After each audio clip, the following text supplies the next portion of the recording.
ತಮ್ಮ ಮದುವೆ ಬಗ್ಗೆ ಅದು ಅವ್ರಿಗೆ ಮುಂಚೆನೇ ಗೊತ್ತಿದ್ದ ವಿಷಯ.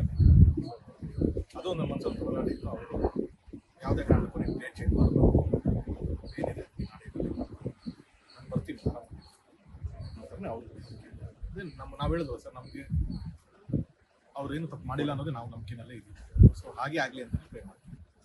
ವಿಶೇಷವಾದಂತ ಅನುಮತಿ ಏನಾದ್ರು ಪಡ್ಕೊಂಡಿದ್ದೇನೆ ತಮ್ಮ ಕಾರ್ಯಕ್ರಮಕ್ಕೆ ಬರೋದಕ್ಕೆ ಏನಾದ್ರು ಆ ಒಂದು ಮಾತು ಅದೇನು ರೂಲ್ಸ್ ಪ್ರಕಾರದಲ್ಲಿ ಏನಿದೆ ಆ ವಿಸಿಟ್ ಅಲ್ಲಿ ನಾವು ಅಲ್ಲ ತಮ್ಮ ಮದುವೆಗೆ ಬರ್ಲಿಕ್ಕೆ ಸಾಧ್ಯ ಅದಕ್ಕೆ ಸ್ಪೆಷಲ್ ಪರ್ಮಿಷನ್ಗೆ ನಾನು ಹೇಳ್ತಾರೆ ಅದು ಅದಕ್ಕೆ ಮುಂಚೆನೆ ಬರ್ತಾರೇನೋ ನಂಬಿಕೆ ಇದೆ. ಇರಿಗೇಷನ್ ಕಾರ್ಡಿನ ತಲುಪಿಸಿದೆ ಇದೆಲ್ಲ ಏನು ತಗೊಂಡೋಗಕ್ಕೆ ಬಿಡಲ್ವಲ್ಲ ಸರ್, ಆಶೀರ್ವಾದ ಪಡ್ಕೊಂಡಿದ್ದೀವಿ. ಹೌದು ಸರ್. ಸರ್ ಸಿನಿಮಾ ಬಗ್ಗೆ ಏನಾದರೂ ಮಾತಾಡಬೇಕು? ಇಲ್ಲ ಸರ್, ಜನರಲ್ ಆಗಿ ಹೆಂಗಿದೆ ಸಿನಿಮಾ ಹೊರಗಡೆ ಎಲ್ಲ ಅಷ್ಟೇ ಬಿಟ್ಟರೆ ಬೇಸಿಕಲಿ ಆ ಹೆಲ್ತ್ ಅವ್ರಿಗೆ ಆರಾಮಾಗಿದೆ, ಅದೇ ಮಾತುಕತೆ.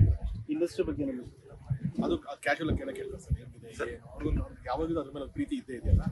ಸೊ ಏನು ಸಿನಿಮಾಗಳು ಏನು ನಮ್ಗೆ ಗೊತ್ತಿದ್ದಲ್ಲ.